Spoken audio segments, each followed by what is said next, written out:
আল্লাহ পাক আল্লাহ নবী জানালেন আল উলামা ওয়ারাসাতুল আমবিয়া, আলেমে হাক্কানীরা হলো আমি রাসূল, আমার ওয়ারিস। কিসের ওয়ারিস?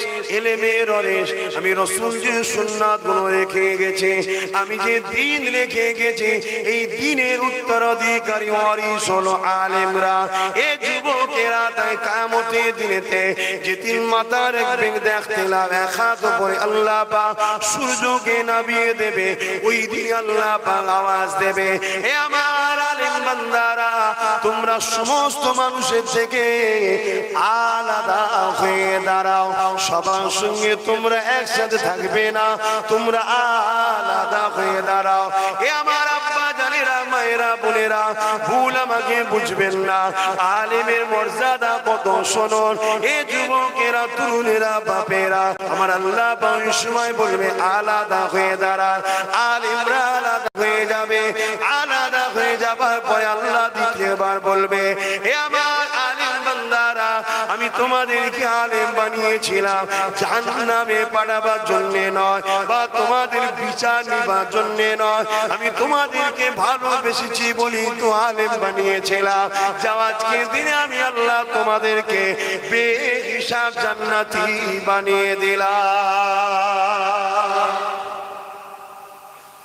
তারা খুশি হয়ে যখনই আগাতে যাবে, একদল লোক রাস্তায় আটকাবে আলেমদের, মৌলানা সাহেব, আলেম সাহেব, হুজুর সাহেব, যে যে ভাষায় থাকে, দাঁড়া, আমরা তো জাহান্নামী ঘোষণা হয়ে গেছি, আর আল্লাহ আপনাদের তো বেহিসাব জান্নাত দিল। আপনারাই তো জলসায় ওয়াজ করতেন, আল মারউ মাআ মান আহাব্বা, যে যাকে ভালোবাসবে তার সঙ্গে জান্নাতে যাবে। কি ওয়াজ করে না করেন? হ্যাঁ, আলেমরা করে না করেন? এ সম্বন্ধে বুখারী মুসলিম একটা হাদিস আছে। এক গ্রামের মানুষ, গ্রাম্য মানুষ রাসূলের কাছে আসলেন, সাদা মাটা লোক।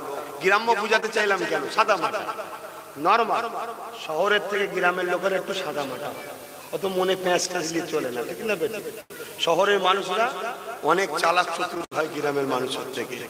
তো গ্রাম্য মানুষ, সাদা মাটা মানুষ রাসূলকে এসে বলছেন, হুজুর কিয়ামত কবে হবে? হাদিসটা বুখারী মুসলিম মুত্তাফাকুন আলাইহি হাদিস। আল্লাহ রাসূল তার দিকে চেয়ে বললেন, বাবা কিয়ামত তো অবশ্যই হবে। কেন? সূরা ওয়াকিয়ার মধ্যে আল্লাহ কোরআনে বলছেন, ইজা ওয়াকাতিল ওয়াকিয়া লাইসা লিওয়াকাতিহা কাযিবা। কিয়ামত অবশ্যই হবে, যার মধ্যে কোনো মিথ্যা নেই, ঘটনা ঘটবেই, ঠিক না বেটি? তবে কিন্তু রাসূল যতগুলো ভবিষ্যৎবাণী করে গেছে ৭০টা, তার মধ্যে প্রায় ৬৫ প্লাস ঘটে গেছে।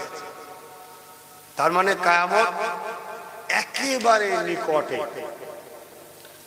এবং বড় বড় যে ভবিষ্যৎবাণী রাসূল বলেছেন সেগুলো ঘটতে চলেছে। কিয়ামত একেবারে নিকটে। হয়তো বেঁচে থাকলে আমি দেখতে পারি, আমাদের যুবকগুলো বয়সে হয়তো দেখতে পারবে। এই বাচ্চাগুলো যারা আছে এদের বিবাহ শাদী হলেও হয়তো ছেলে বলে হবার আগে হয়তো কিয়ামত হয়ে যেতে পারে, বাকিটা আল্লাহ জানে। মানে কিয়ামত তো শুরু সেই দিন থেকে যেদিন নবী এসেছে, কিন্তু কিয়ামতের সেই যে ভয়াবহ দৃশ্যটা, সেই দৃশ্য একেবারে নিকটবর্তী। কেন? রাসূল বলেছিলেন ফোরাত নদী শুকিয়ে যাবে। বিজ্ঞান রিসার্চ করে দেখছে 2023-এর মধ্যে ফোরাত নদী পুরো কমপ্লিট শুকিয়ে যাবে। আজকে অলরেডি শুকিয়ে গেছে, সামান্য কিছু কিছু জায়গায় পানি হালকা হালকা আছে। রাসূল বলেছেন ওই নদীর তলা থেকে সোনার পাহাড় উঠবে। অলরেডি সোনার টুকরো মাঝে মাঝে পাওয়া যাচ্ছে, সেনা দিয়ে ঘিরে দেওয়া হয়েছে। ওই সোনার পাহাড় নিবার জন্য এক রাজা 3 ছেলে লড়াই লাগবে। অলরেডি আমরা জানি কোন এক দেশের রাজ পরিবারের 3 ভাই, অলরেডি 2 ভাইকে একজন বন্দী করে দিয়েছে। সেই নিয়ে বিশাল যুদ্ধ হবে। ওই যুদ্ধে 199 জন মারা যাবে।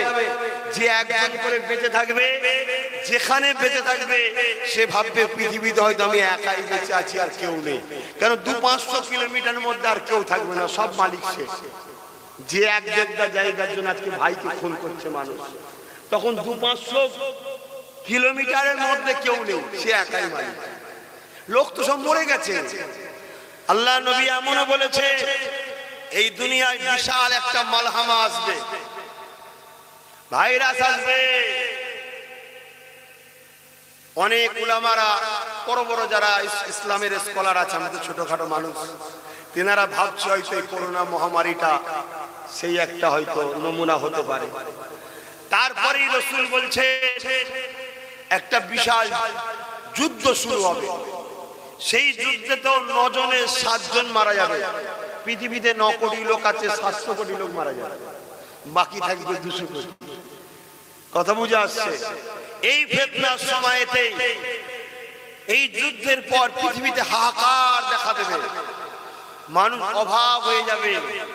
তখনই বেরোবে কানা দাজ্জাল, লোককে দেবে সোনা, লোককে দেবে হীরা, দিয়ে বলবে আমায় খোদা বলে মান। আজ যদি 1000 2000-এ আমরা নিজেরা ভিক্ষার হাতের জন্য লাইন দিতে পারি, নবীর দুশ্মন ইসলামের দুশ্মনের পিছনে যদি ঝান্ডা ধরে ঘুরতে পারি, কারোবারই অভাব না থাকার পরেও সেদিন দাজ্জাল বেরোবে, যেদিন মানুষ খেতে পাবে না। আর সেই অভাবটা এখন থেকে তৈরি করা হচ্ছে সারা পৃথিবীতে। থেকে থেকে কোনো কিছু নাই, হঠাৎ লকডাউন। কেন? তারপরে সব দাও ফেলে দাও, ফেলে দিয়ে বাড়ি বাড়ি খাবার দাও। শুধু আমার বাংলায় হয় তা নয়, সব জায়গাতে লকডাউন হচ্ছে না। কেন? এই পরিকল্পনা সব দাজ্জালের। আমার কথা আপনারা বিশ্বাস করছেন তো নাকি? হ্যাঁ, সারা পৃথিবী থেকে নিয়ন্ত্রণ হচ্ছে ইসরায়েল থেকে। ব্যাংকিং সিস্টেম যেটা আছে, এই ব্যাংকিং সিস্টেম বন্ধ হয়ে যাবে। হঠাৎ করে শুনবেন আপনার টাকা নেই ব্যাংকে, সব বন্ধ হয়ে যাবে। মাথায় হাত, কি হবে? সব করবে, করে দিয়ে মানুষকে ভিখারি বানিয়ে ফেলবে।